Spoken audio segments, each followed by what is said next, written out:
ختم ہو گیا. اب آپ جس طرح دیکھ رہے ہیں کہ ٹی او آرز کے جو چکر میں وہ پچھلے اتنے دنوں سے بیٹھے ہیں, ابھی تک ٹی او آرز طے نہیں ہو رہے ہیں, اور اگر ٹی او آرز انہوں نے طے کر بھی لیے تو اس کے بعد کیا ہوگا, چونکہ یہ ٹی او آرز تو بنا رہے ہیں سپریم کورٹ کے لیے, آیا سپریم کورٹ اس میں انوالو ہوگی یا نہیں ہوگی وہ ایک دوسری بات ہے. اور جو قانون جو 1956 کا قانون جو بنایا ہے انکوائری کے لیے وہ اتنا ناقص ہے کہ اس سے تو کچھ ہوگا ہی نہیں. تو میرے خیال میں یہ ساری ایفرٹ جو ہے بیکار رہے. رائٹ. میں بیرسٹر شعیب رزاق صاحب, پاکستان میں کرپشن روکنے کے لیے کیا قوانین موجود نہیں ہیں, منی لانڈرنگ روکنے کے لیے کیا قوانین موجود نہیں ہیں, پھر ہم ٹی او آرز کس لیے بنا رہے ہیں, نئے ٹی او آرز, اور آپ کو یہ ٹی او آرز بنتے نظر آ رہے ہیں؟ دیکھیں جی, دا میئر فیکٹ کہ اس ایشو پہ ٹی او آرز بن رہے ہیں یہ بدنیتی پہ بیسڈ ہے. یہی ایلیگیشن میرے اور آپ پہ لگائے جاتے تو anti money laundering act, NAB ordinance, income tax related laws مجھے اور آپ کو پکڑ لیتے. اچھا, اب ٹی او آرز کا ڈرامہ کیا ہے؟ یہ وہ ٹی او آرز ہیں جو ایم او یو دھاندلی کمیشن کے وقت بنایا گیا تھا.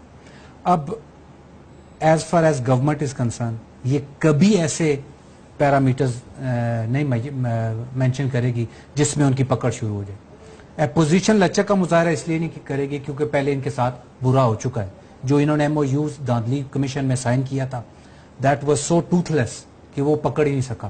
اس کا جو پیرامیٹر تھا, مینڈیٹ تھا, اتنا وائڈ تھا کہ اس میں وہ آ ہی نہیں سکے. تو اس میں ایشو تو بدنیتی تو پہلے دن سے ہے.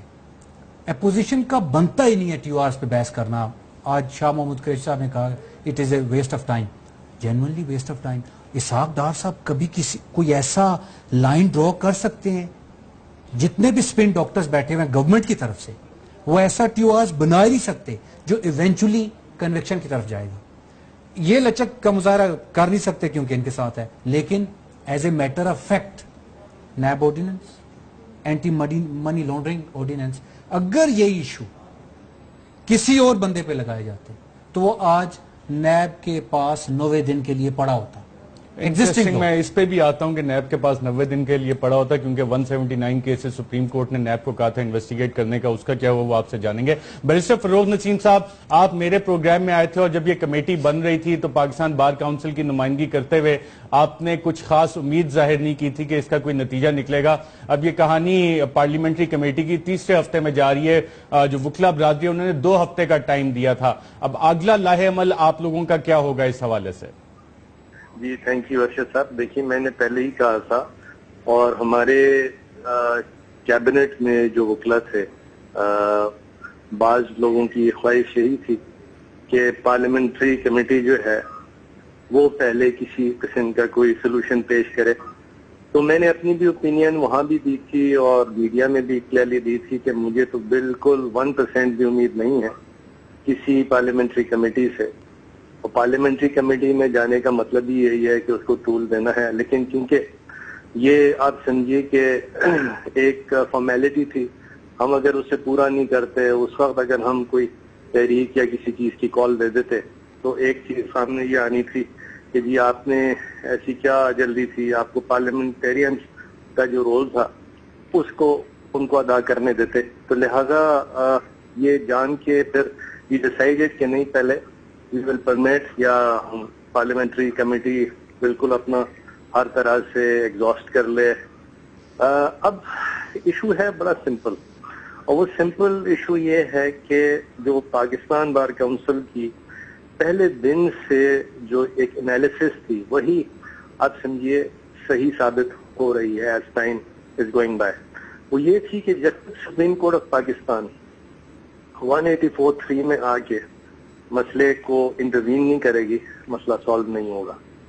اور 184(3) کے لیے میں پہلے بھی آپ کے پروگرام میں اور دوسرے لوگوں سے یہی گزارش کر چکا تھا کہ اگر اس سے پہلے NICL اسکینڈل تھا, چودھری افتخار نے بڑا اچھا سٹیپ لیا.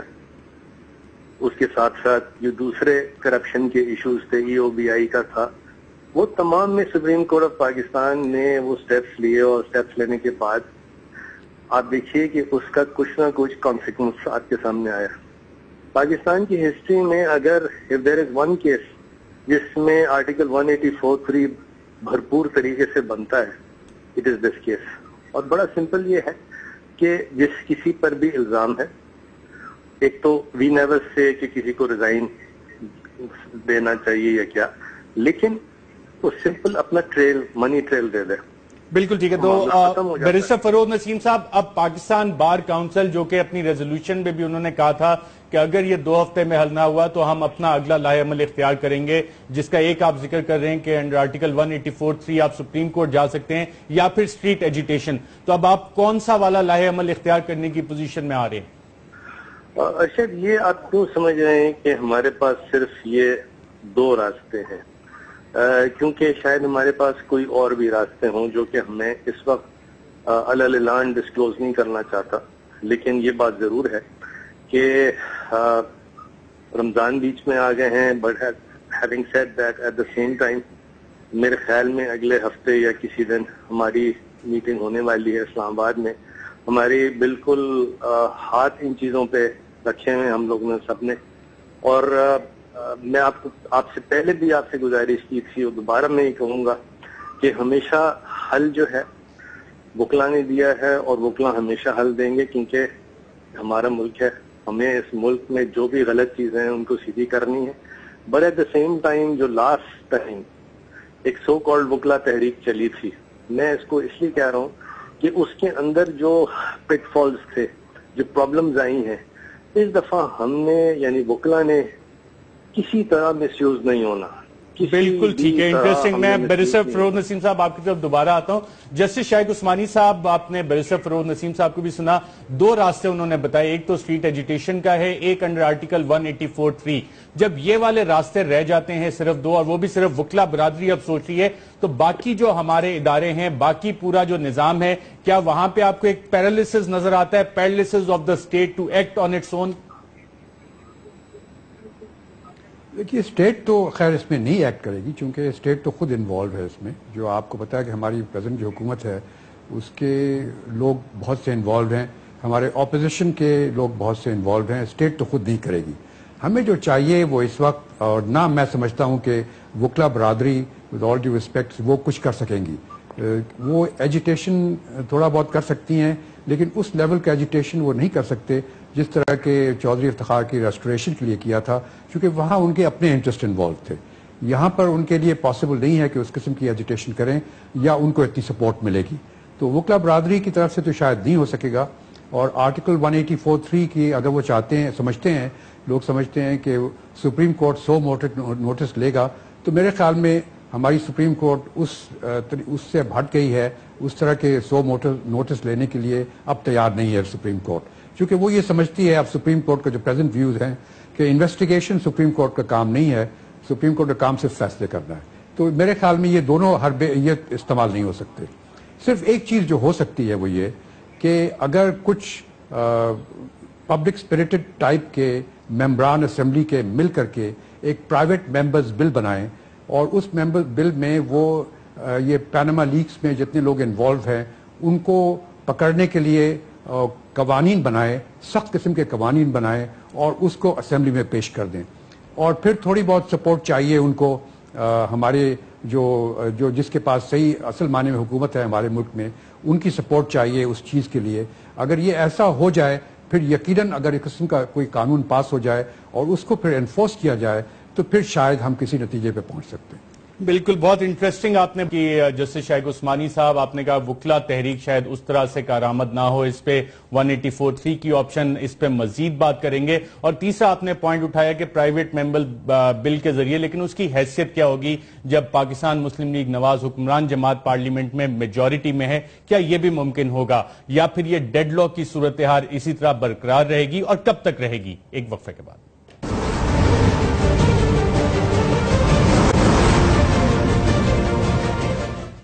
ویلکم بیک ناظرین. ابھی تک کی جو گفتگو ہمارے سامنے اس سے یہ اندازہ لگایا جا سکتا ہے کہ حکومت میں جو فیصلہ سازی کی صلاحیت ہے وہ بالکل مفلوج ہو کے رہ گئی ہے. بیرسٹر شعیب رزاق صاحب, آپ کہہ رہے تھے کہ جناب اگر نیب کوئی عام آدمی ہوتا اس پہ کرتی. 179 cases supreme court of Pakistan نے ڈائریکشن دی تھی ڈسمبر 31 تک انہوں نے کرنے تھے, اس میں سے ایک آدھا کیس منی لانڈرنگ کا.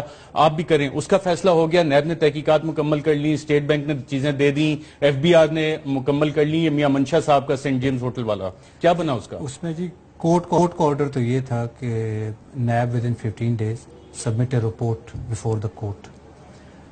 نیب نے رپورٹ تو جمع نہیں کرائی اور ایف بی آر نے جو لپی ٹپی کو باتیں تھی وہ کر دی. اسٹیٹ بینک نے کسی اور نے جواب جمع نہیں کرایا ڈسپائٹ دا فیکٹ کہ کورٹ نے آرڈر کیا تھا کہ with in 15 days all the respondents they should submit their response before the court.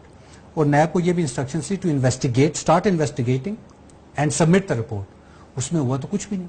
اس کے بعد جو جج صاحب تھے ہی is facing supreme judicial council. 179 جو دوسرے کیسز تھے اس میں سے کوئی پایہ تکمیل تک پہنچا جو سپریم کوئی بھی نہیں پہنچا. ایک کیس ایڈن والوں کا وہ سپریم کورٹ میں گیا ہے, اس میں بھی سپریم کورٹ نے یہ کہہ دیا کہ as far as NAB investigations are concern ہمارے پاس کوئی اختیار نہیں to stop NAB from investigation. بالکل ٹھیک ہے. جسٹس شائق عثمانی صاحب, کیا تمام نظام مفلوج ہو کے رہ گیا ہے, فیصلہ سازی مفلوج ہو گئی ہے, تو اگلا راستہ کیا؟ آپ نے کہا پارلیمنٹ میں پرائیویٹ ممبر بل لایا جائے, وہاں پہ بھی میجورٹی چاہیے اور میجورٹی پھر پاکستان مسلم لیگ نواز کی ہے, وہاں پہ وہ سلوشن آپ کو کیسے کارآمد نظر آتا ہے؟